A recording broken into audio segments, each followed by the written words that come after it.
Hi guys, welcome back to the channel. Continuing our top 15 series, we've got something special lined up for you today. I know so many of you have been asking for a customer reviews analysis for this one.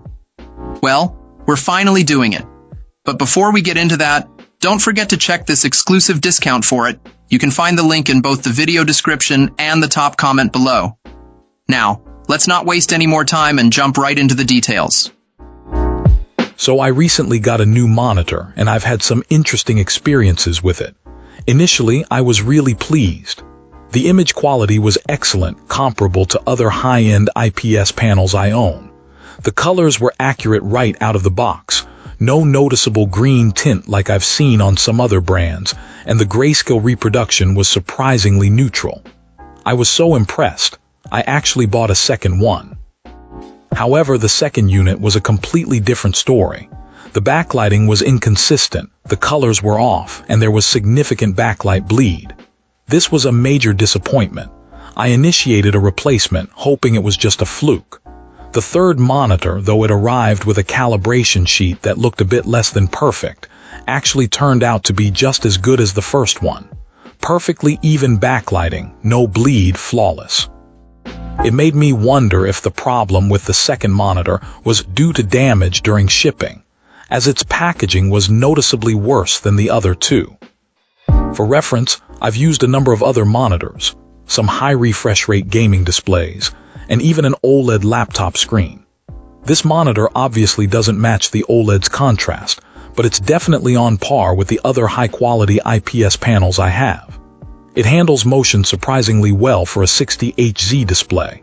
I haven't experienced any significant issues with video playback or mouse movement, even in fast-paced games, though it's not ideal for competitive FPS gaming.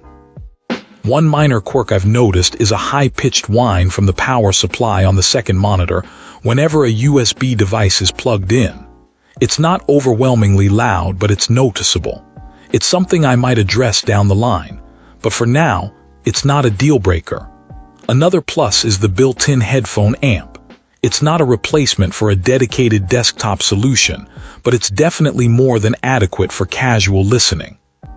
The design is also really sleek.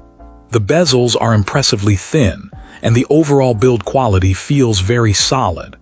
The packaging was also well thought out. Dell's approach to organizing the accessories and using the box for transport protection was much more efficient than some other brands I've used. Overall, I'm quite happy with these monitors, especially considering their price point. While I did run into some issues with one of the units, the replacement sorted everything out, and now I've got two great displays.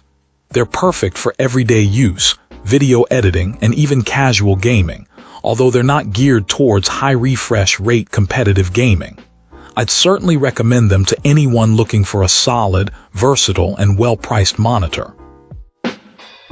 Thanks for tuning in. Don't forget to like, subscribe, and drop a comment. I'd love to hear your thoughts. See you next time.